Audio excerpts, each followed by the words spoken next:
Welcome to the very first episode of JD and Liz Talk. I'm Liz McMullen, and this is...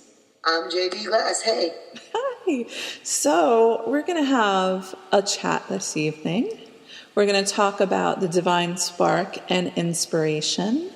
But before we get into that, I did want to let people know a little bit about what they can expect from JD and Liz Talk.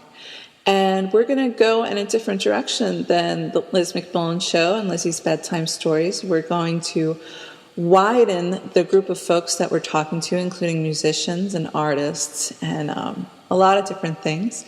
And I'm going to be relying on JD finding our wonderful guests. Well, thank you. I know a lot of wonderful people, so they'll be happy to be a part of our little party. Yoo-hoo! So, I always love you and I talking about philosophy and mythology and spirituality and religion and all those beautiful, wonderful, interesting, interconnected things. And, the reason why I came up with the concept for this particular episode is I was thinking about those times when the inspiration is so pure and powerful. And, as a musician, JD, do you get that feeling when you write a lot of songs, but do you get that feeling when, the lyrics or maybe like the guitar riff or whatever, and you're like, this is perfection, this is beautiful? Actually, I take it a step further than that. There are these moments when, you're performing a song, whether you're doing it by yourself or with others, that you are so in your moment that it's almost like all of a sudden you wake up and you're like, oh, I'm in the middle of a song, I'm in the middle of this, I'm in the middle of that. Have you ever, just floated underwater and suddenly you realize that you think you've been breathing? It's that moment where you're just so in the zone, and this can apply to just about anything that you're passionate about. Like, as a swimmer, and like, there's something about certain sports where there's, when you practice for several hours and you're in the water for long periods of time and doing various, lengths of, maybe it's 20 laps or so, and you get in the zone when you're in there and your brain does a different thing and you're in a different place. Like even now when, as I go on the elliptical or if I'm going on a 7-mile walk or whatever, that's when all these wonderful creative ideas come to me. Anything from things that I'd like to do with somebody that I care about or, uplift them or, help a dream come true, for somebody in whatever way that I can. Or just coming up with the idea for a story or writing a paper. There's just this place where your brain goes. And when you're in that place, when your body is doing one thing, but your spirit and your energy and your aura is doing something completely different. There's a lot of research about that, actually. One of the things that's been studied is the difference in brain state that certain types of music, trance statements, if you would, sleep states, with the rhythm, of course, the hypnotic rhythm of repeat motion. There's a whole biochemical sort of feedback loop going on. One of the studies that they did was about the. Have you ever heard about the recreation of Stonehenge on the West Coast? No. Oh, it's awesome. They literally recreated Stonehenge like stone for stone, and including like what it's supposed to look like. And they had a drumming circle with them there. And the way that it's set up with its acoustics, playing with percussion at a certain rhythm or whatever, it will alter your heart rate. It will alter your brainwave. It will bring you into a state, a trance state, so to speak, where your capabilities suddenly change because the state of your brain has changed. Mm-hmm.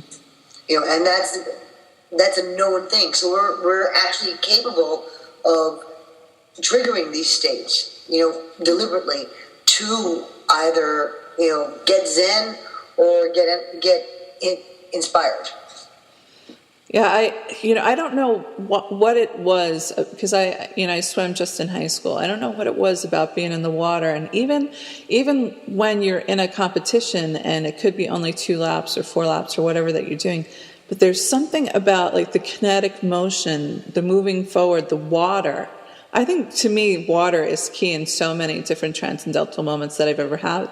And it's like you have this momentum of spirit, and you're connected to the water, and you're connected to the motion, and your arm is like slicing through the water, and you're going through like an arrow, and it's just this amazing feeling.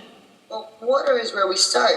We gestated it for 9 months, so we know water. Our bodies are like 75 to 90% water. Our planet is 3/4 water.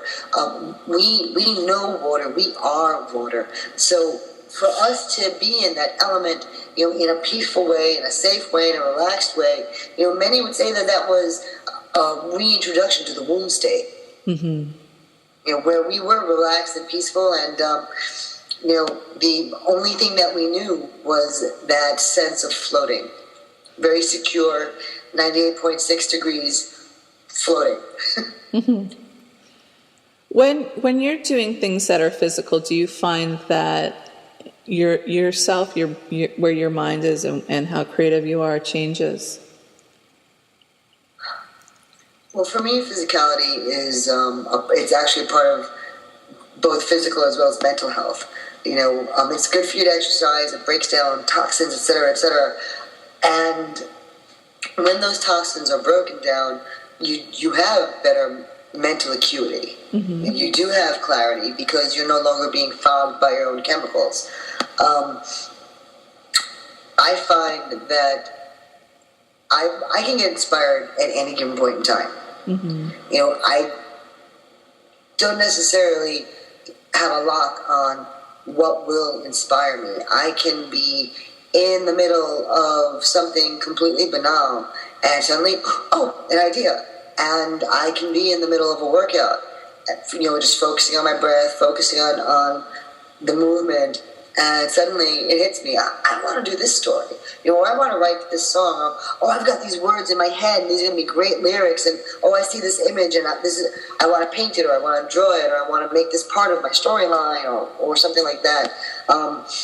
So I can't say that it's purely based on the physical in that sense, because it could happen at any point in time. There's this weird sort of,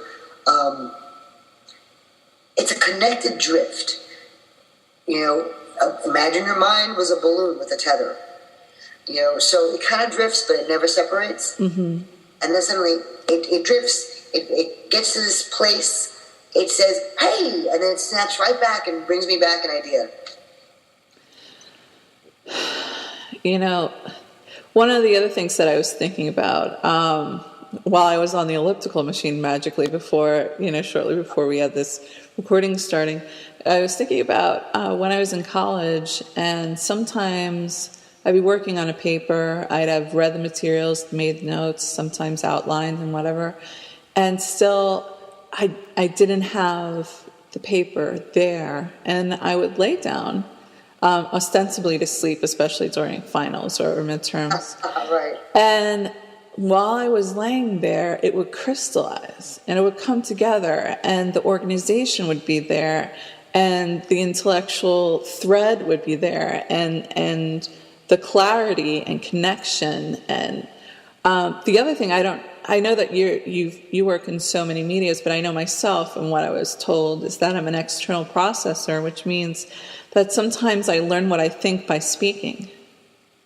So that kind of process, it can either happen when I'm talking to somebody. I used to go to the writing center in college, and they do myriad of things to help you get your papers done and whatnot. And I would just sit there, and I throw out all these ideas and concepts and connections, and the student, because the students would be the ones who would be helping your fellow students, and she'd just take notes.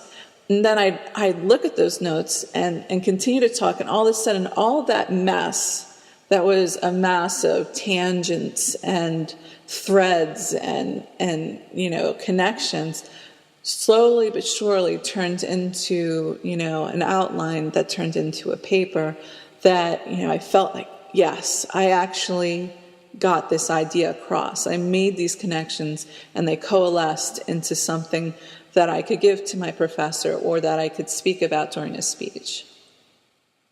That's actually really, really cool. For me, I sometimes have done my best work at the last minute. I don't do that on purpose. Sometimes it's just because I'm really that overwhelmed with other things. When I was in college, what a huge surprise! I was an editor on the paper. And I handled 2 pages. And again, really huge surprise: the poetry page and the science page. And because sometimes we were a bit understaffed, I also did layout and other things like that. Plus, going to school and going to work and, look, social life. So, there was always something going on. And sometimes, that would happen where it's like, oh, hey, guess what's due tomorrow? Ooh, I'm going to be up all night. But the thing about that sort of pressure is that it forces you to just rip right through the chaff and say, this is a bad idea, this is a bad idea. Go right to the heart of it because you have no time to waste. And so you're going for the meat and potatoes of it. You're going straight to that heart, and you can get some really, really good work that way. I don't recommend it for everything, but for some things it's certainly valuable and worthwhile as a technique.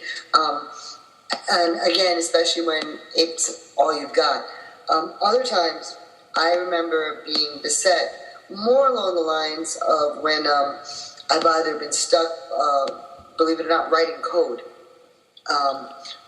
I'm trying to come up with these complex solutions, or when I first started writing, and I was like, I know how the story goes, and I know A and B and C, but what's, A subparagraph F, and you have these, how you want your story to go and all that, and still, what's the path?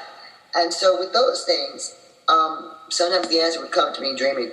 In fact, I admit I used to dream in code. It was actually very frustrating, but I always woke up with a solution to my issue. So, I have this very, the only way I can describe it is like a very 3D way of experiencing things, like emotionally, intellectually, and sometimes, with relationships, like I can see things, or I'll get like video clips. They'll seem apropos of nothing. I'll be in the middle of a conversation. I'll be chatting with this particular person.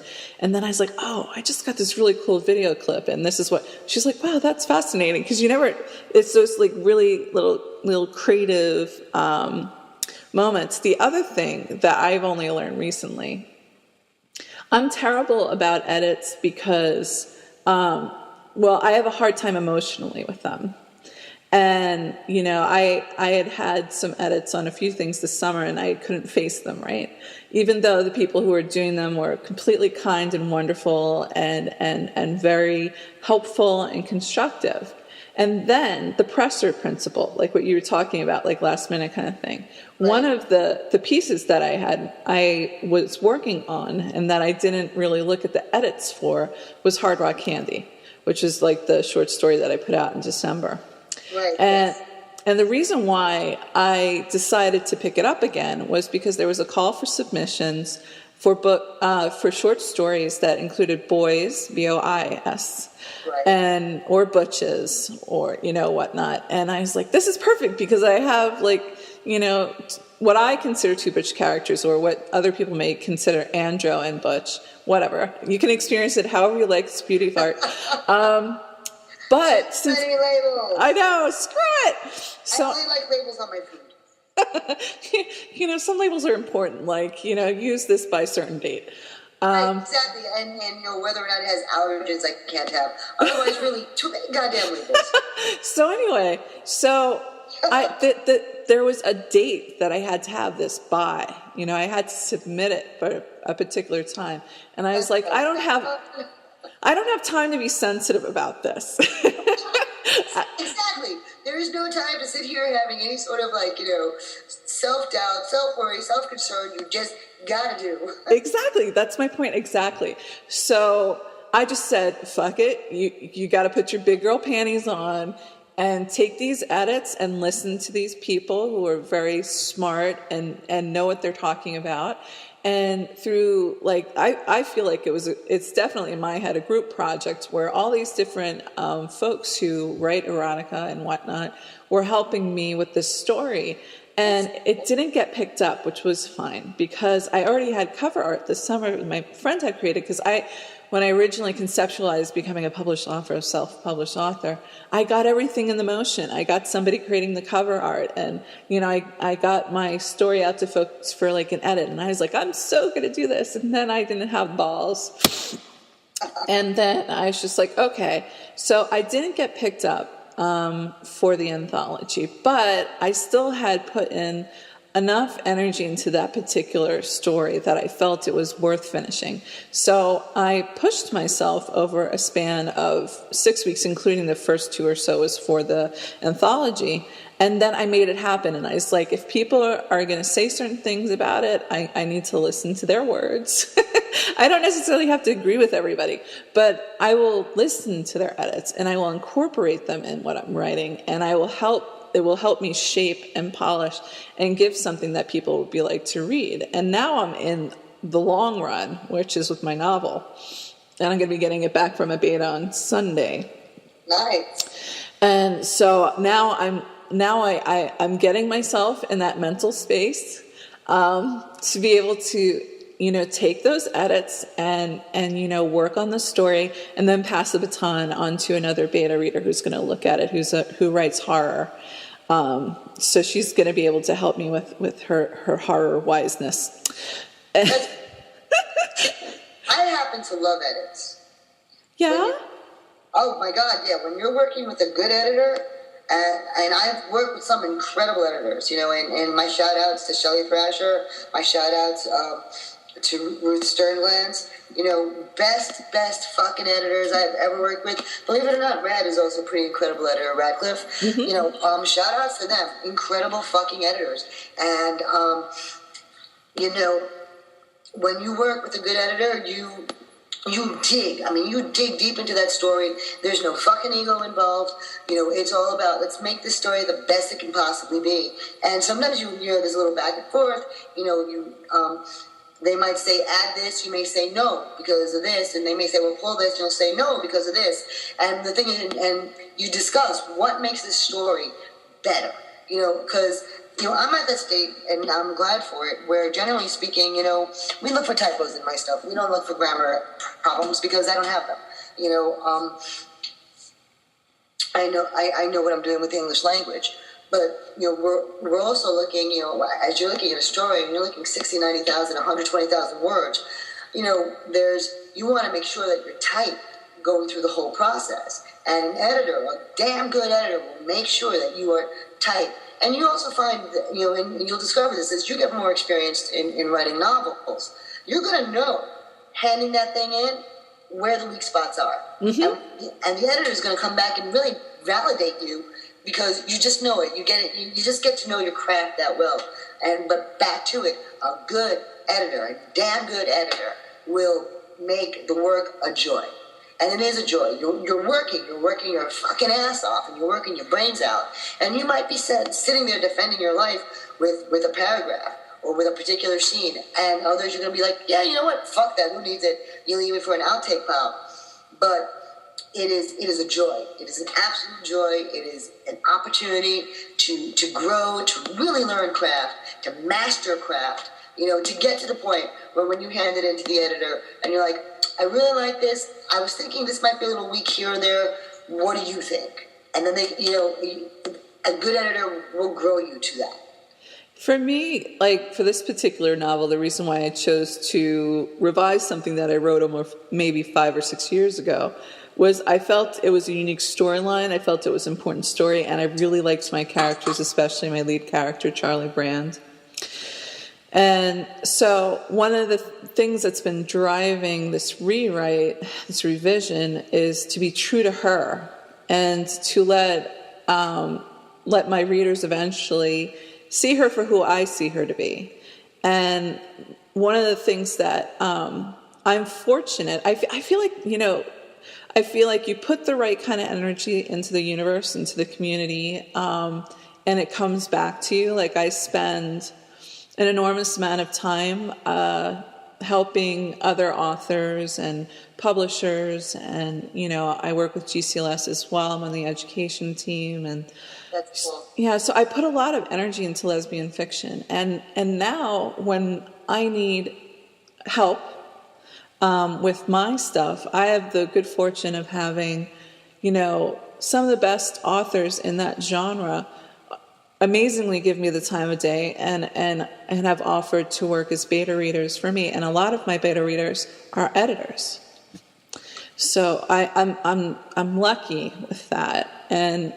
But I also know what I need to do. Like, my first 2 betas, I just had them look at the first 70 pages and I said, this isn't working. Something isn't working. I know what I need to do. I know what needs to happen, but something's not working here.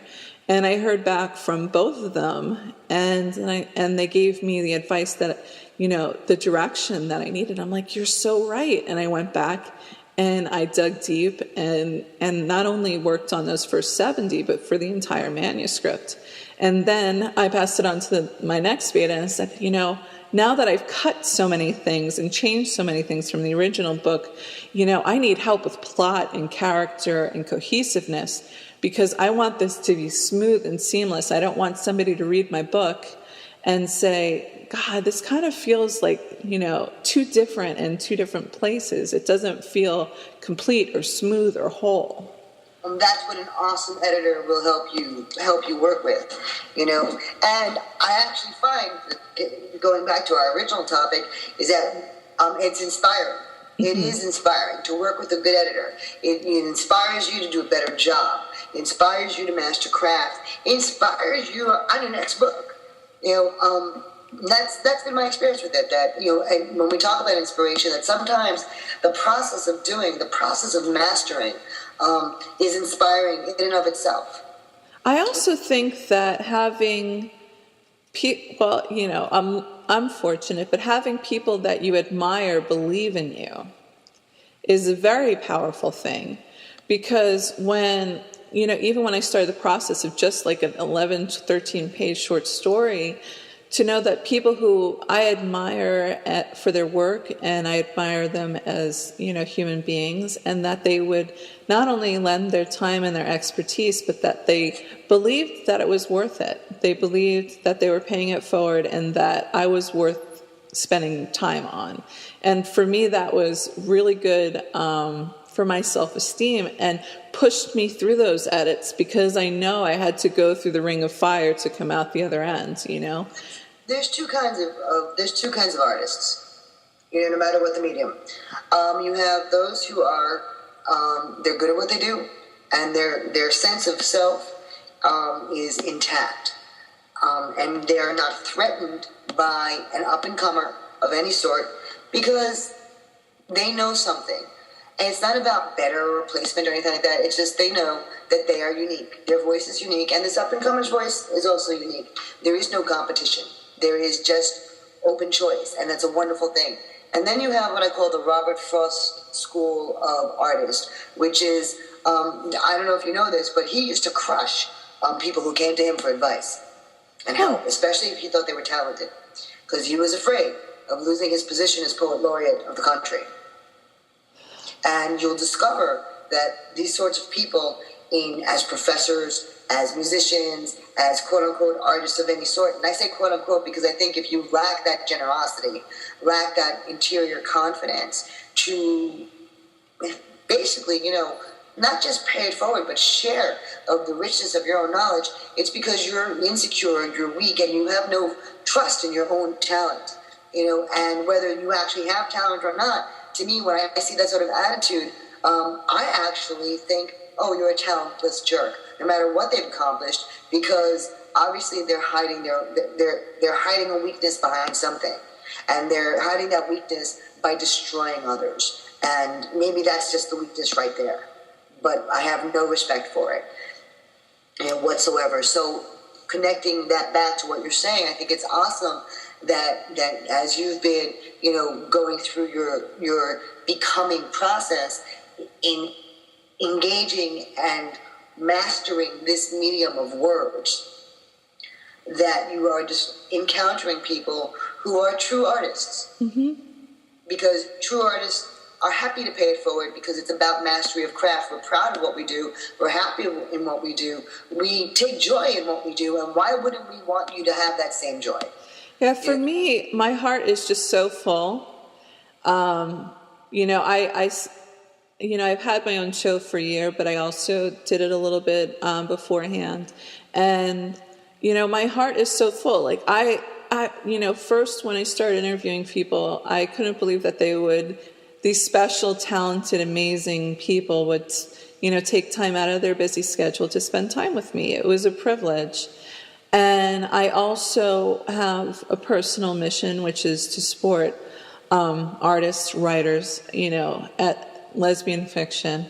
And so I have these 2 shows. I put 2 shows out a week. I read a lot. I spend a lot of time putting together the slideshows and promoting things and whatnot.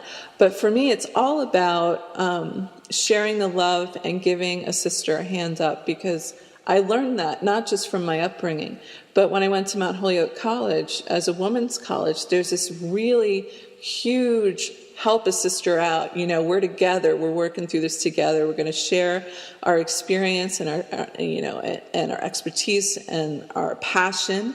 And we want everyone to do well. That doesn't mean I love everybody. I do have the New Yorker aspect of myself. Well, that's realistic. It's realistic. But at the same time, I will go to generosity first. And I've encountered folks who, I did have an interview and I couldn't understand why this person wasn't really responding to what I was saying. And after the interview, I kind of asked, I said, what was going on? And she was saying, well, I'm promoting myself. I don't want to, promote other people. It wasn't exactly how she said it, but it just struck me. I was like, don't you realize that being generous and mentioning other books that you find valuable is a way of... No, she doesn't. Right there. I'm sorry, I don't mean to interrupt. No, she doesn't. She's insecure. She's insecure in what she has. She's insecure in what she does. That insecurity, let's play armchair psych for a moment.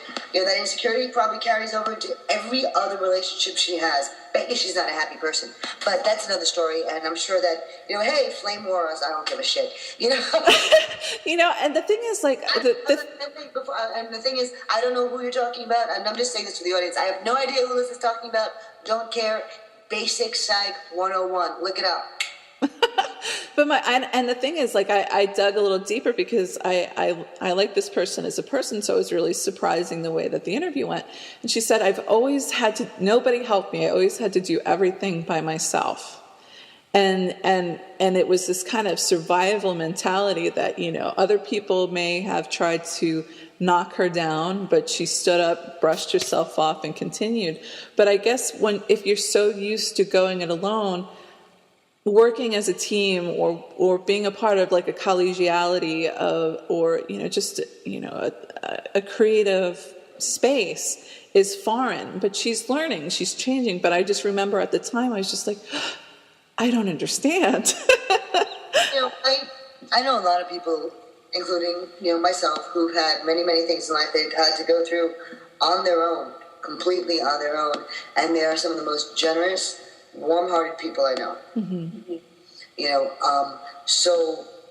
And that's all I have to say really on that is that to me that's character, and that has nothing to do with experience. That's just persona.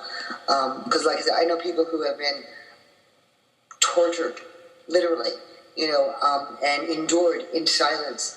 And they are wonderful, kind, generous with everything, including their verbal affirmations as well as support.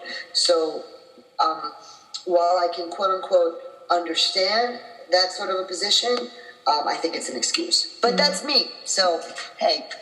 And from my perspective, I know this is I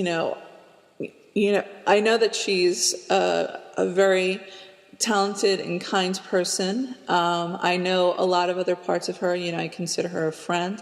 It just surprised me, but then sometimes it's good to be surprised, because then you kind of get a feel for like the wider experience of different perspectives and approaches. Because a lot of the people that I interview, I've never met them before. Most of them I've never met them before. I only know them through reading their stuff or seeing them on Facebook and whatnot. And so it's always a box of chocolates. You don't know what you're going to get. And Life is like a box of chocolates. Life is a box of chocolates. You never know what you're going to get. But I love the different labels. I like to read those labels. Yes. You know what? I am so happy that like some chocolatiers have been generous enough not only to tell people what they look like, but to create a map. Yes, see, exactly. Good labels. Those are good labels. At the top of their lid has like a picture of what each thing is and tells you what's in it. That's good labels. Those are the best labels around. See, I told you, labels on my food. That is all I want labels for. Labels on my food. And see, now that I find inspiring, because Lord knows what I can do wired on a handful of chocolate. I know. The other thing that I'd like to kind of segue into, writing can be much of it is actually a singular experience, like where you're on your own, you're writing and you're making it happen, and it can be very solitary, but still somehow, I don't know if it's just about how I'm made, how I was raised, but even though if I die before I wake, my novel that I'm working on, even though it's gonna say Liz McMullen on the bottom of it, I feel like it's an incredible amount of teamwork that's going into creating that experience, me publishing my book. And what's ironic is I hated in high school or any college, whatever, where I had to work with a group and where your grade is the same grade for everybody in the group.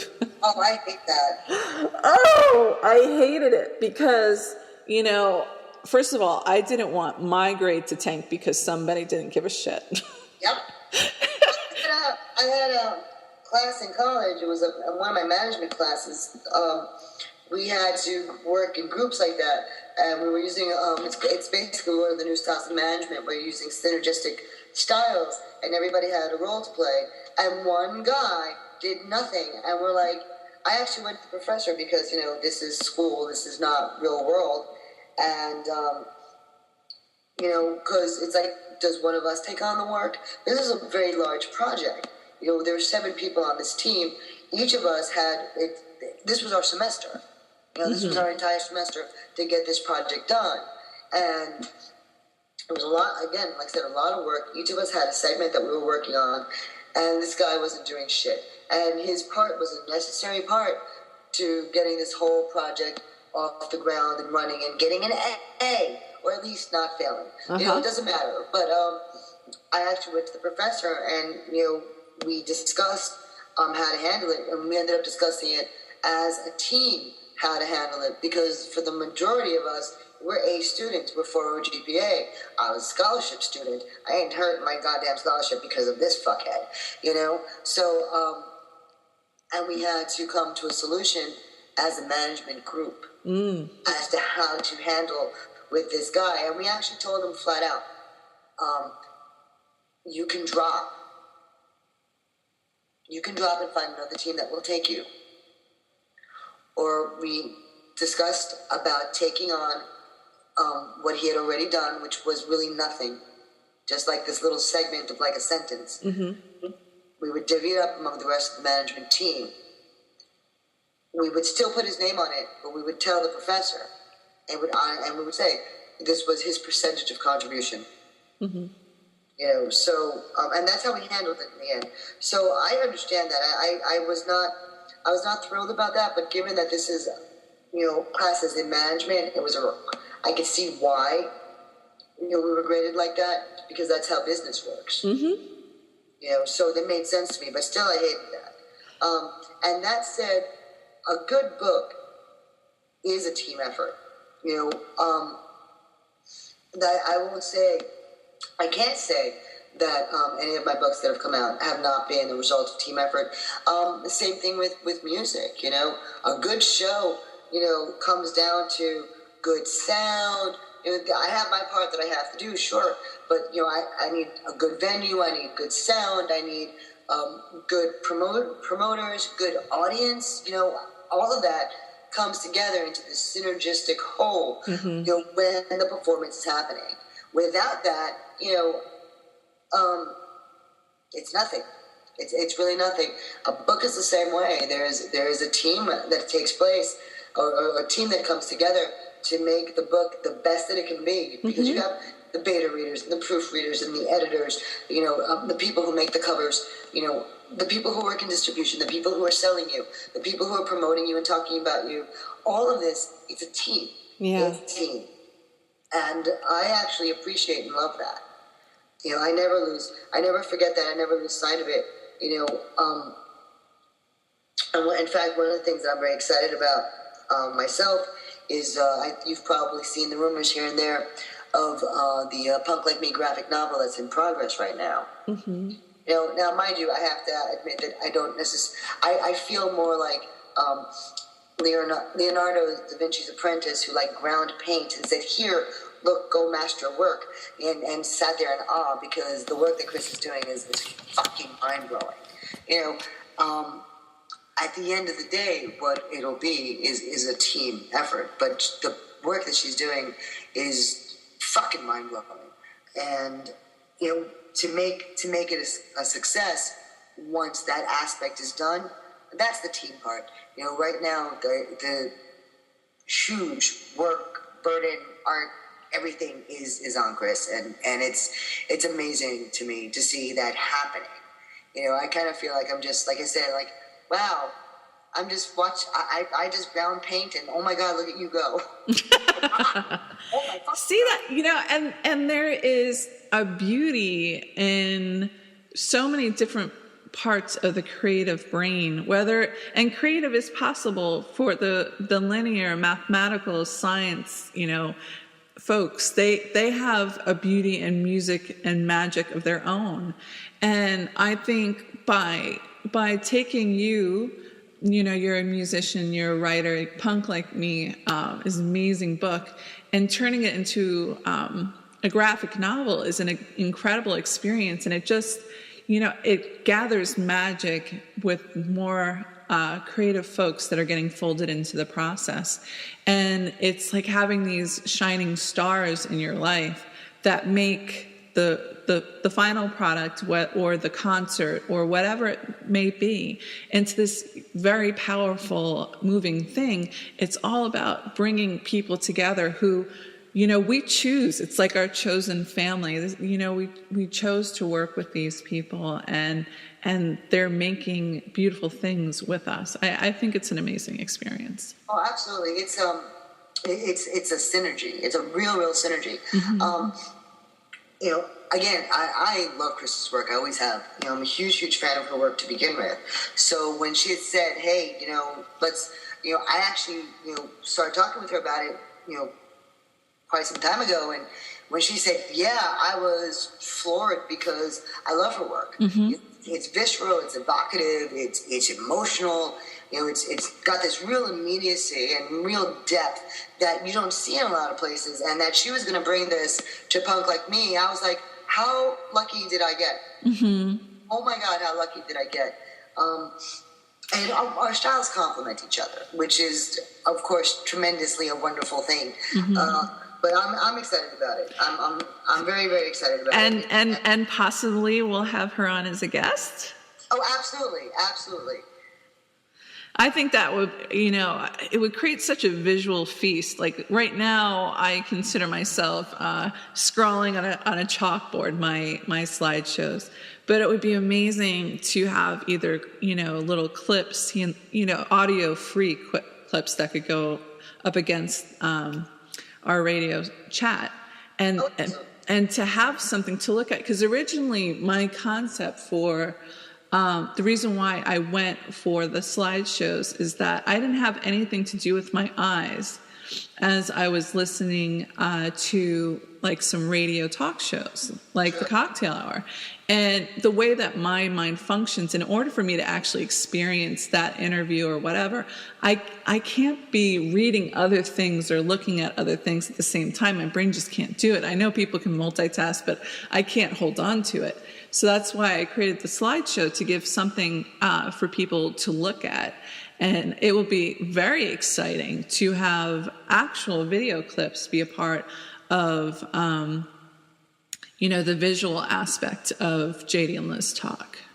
Oh, we can absolutely do that. I mean, I think you've seen some of the trailers and videos I've done, so that's my contribution to multimedia. And that's the thing. Back to inspiration, and that divine spark. One of the awesome things, and I will stop talking about Chris in a minute. One of the things that I really, really love about working with Chris is that we sort of leapfrog off each other. She has an idea, and it inspires the fuck out of me. And then I gotta go do something now because I'm so inspired, and then I'll do something and she's like, oh, I have an idea, I gotta go do something. And then sometimes we'll come back together and say, why don't we try this? And we just start these layers, and it's just a real ball. It really, really is. In fact, in addition to Punk Like Me, one of the things, there was an open call for a queer anthology, a comics anthology, and we thought about doing it. We looked at it and said, hey, yeah, just a couple of pages, let's do this together. I mean, an author and an artist, who'd have thought would make a great union, What a surprise. And so we came up with this concept for the story, realized that it had legs, real legs, and so now we have this whole new project that we're working on. I can't reveal the title yet because we're not quite ready to do that, but it's all I can say is swords, women, steampunk, Vikings, North Scots. Oh, you got me on board. You said all the magic words.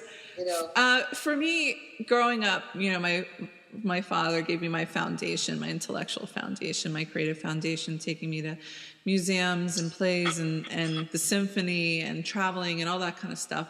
And so I got the appreciation for people's minds. And when I went to Mount Holyoke, I was just like, look at all these beautiful minds. This is amazing, because it was inspiring. I know. And for me, one of the beautiful things is that I love to read, and I've gotten to know, and I'm open to every genre. And I was just like, you've got a beautiful mind, and you've got a beautiful mind. And when I was creating my story, it's like, I was like, Patty Henderson, I love your dark gothic stuff, and she's going to help me. And Lindsay K. Silva, kicks butt when it comes to paranormal horror stuff, her Echo series and her Maneater series. And I have all these really incredible authors, and I'm just like, read this and tell me what you think, and then I'll work from there. And I feel like it's almost like an intellectual conversation that I'm having with these women who like the genre. And the thing is, with horror, has less appeal, general appeal, than, traditional romance or even, detective novels and whatnot. It is a very distinct flavor, and not everybody enjoys the way it tastes.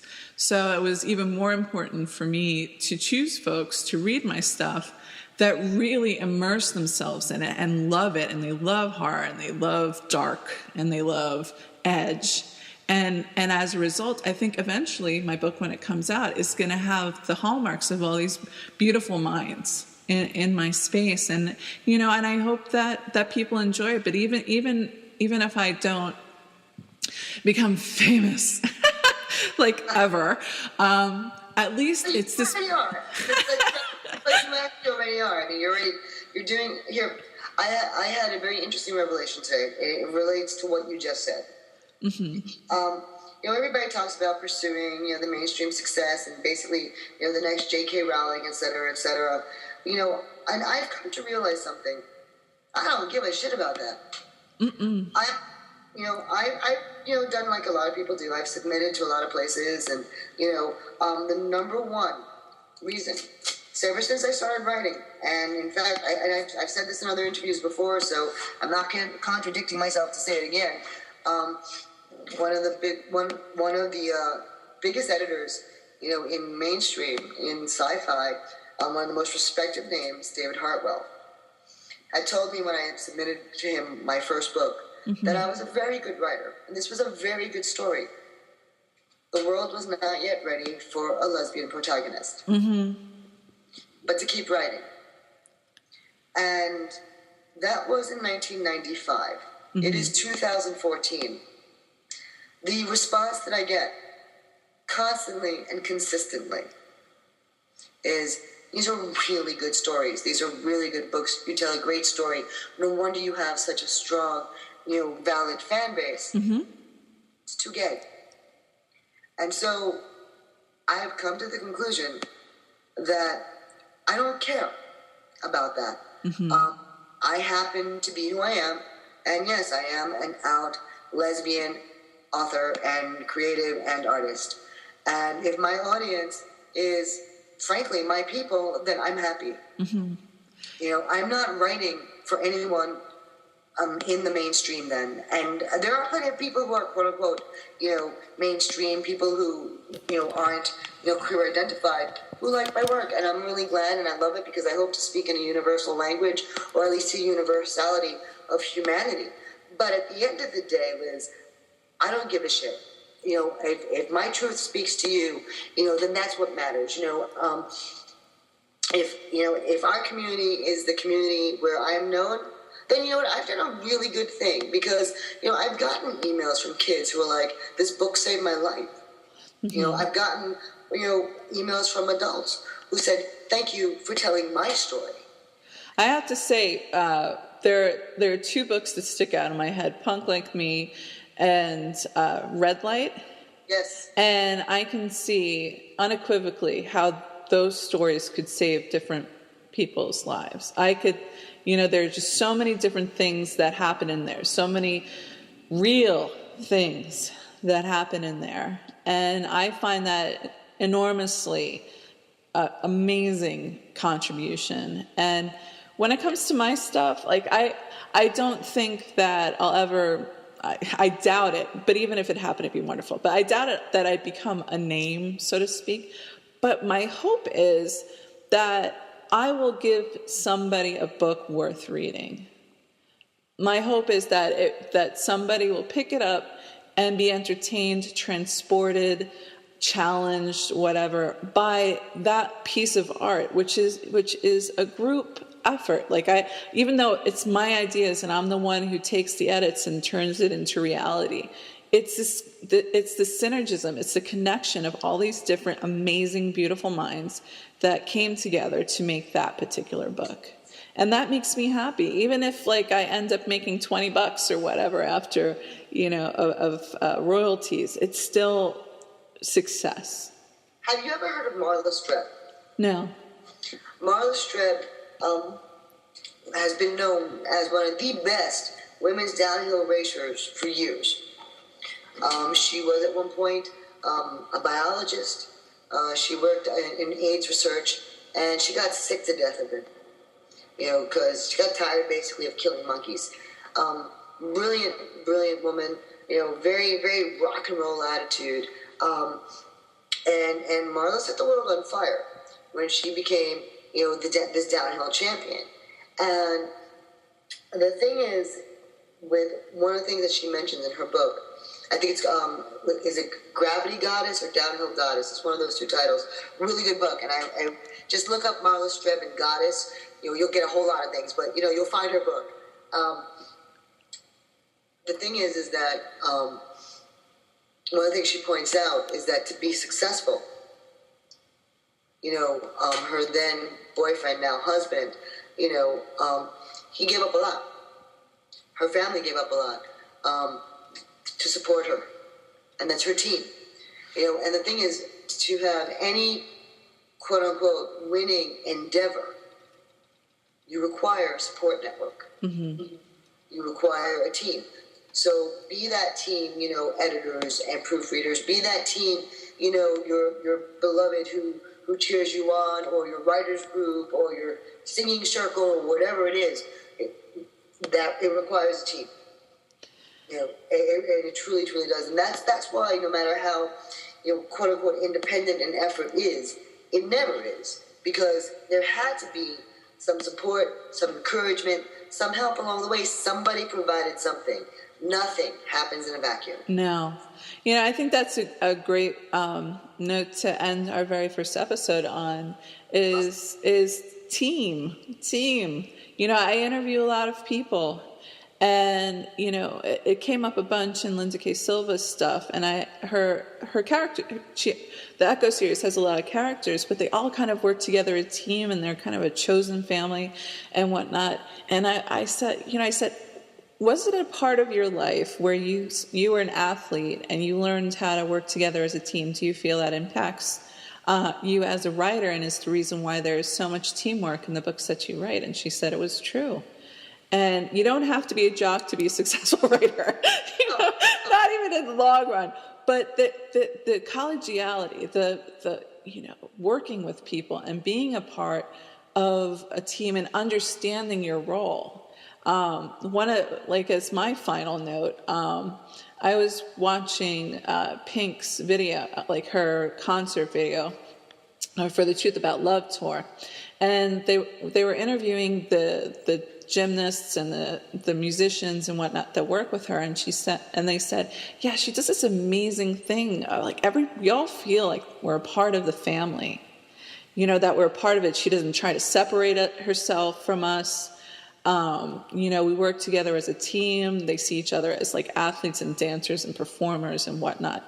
And I was like, she gets it. And she's been out there for like a little over 10 years. And I can tell with everything that she puts out, she is a team player as well. Even though everybody thinks that she's hard to work with or deal with, I could see team in her. Well, let me add to your wrap up. I watched the premiere of The Tonight Show with the new host, and he had Will Smith on as a guest. And he and Jim, Will Smith and Jimmy Fallon going back and forth a bit, and Will Smith said something that I thought was dead on balls accurate. He nailed it on the head, And he said to Jimmy Fallon, listen, these people, it's like, yeah, it's The Tonight Show, but they're here for you. They're not here for anybody else. They're here for you because of you. And, Jimmy asked him, what did he think was a good sort of, bit of advice to continue being successful moving forward. And this is exactly, the nail on the head, so to speak. Do it for the love. Mm-hmm. You do it for the love. You do it because you're looking to make other people's days a little better, a little brighter. You're trying to bring something to them. You're bringing a love of them to what you do. Mm-hmm. The moment you start doing it for you and for your ego, you're off the rails. Mm-hmm. And that is inspiring. Yes.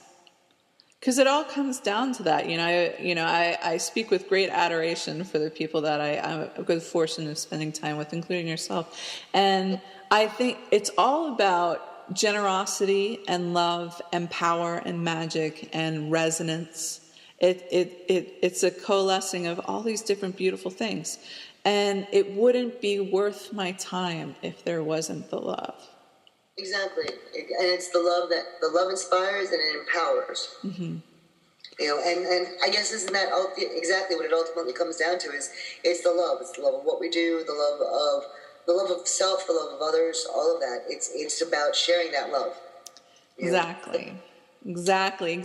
So thank you, JD. We made it through our first episode, and I'm totally excited. Woo!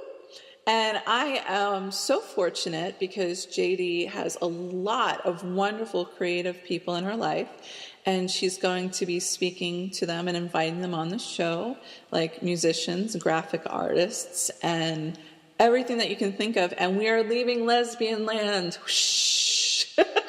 venturing out to the Everybody. world. Everybody is welcome, but we're going to be leaving the realm of just lesbian fiction, which is generally what my target audience is with the Liz McMullen Show and Lizzie's Bedtime Stories. And we're just going to be following the love, JD. Absolutely, we're gonna follow the love, and there's gonna be there'll be plenty of lesbians still. You know, I mean, Oh, sure. There's gonna be plenty of lesbians to go around. You know, so I don't think anybody needs to worry about that. You know, and anybody who has something interesting to say, we'll have them come on and say it. Absolutely. It's like, I want this all to be a part of a creative community, and that includes, people who don't define themselves as anything. We're interested in their creative mind, their perspective, their divine spark. Exactly. No labels except on food. No labels except on food. Thank you again, JD. You're welcome. Thank you, Liz.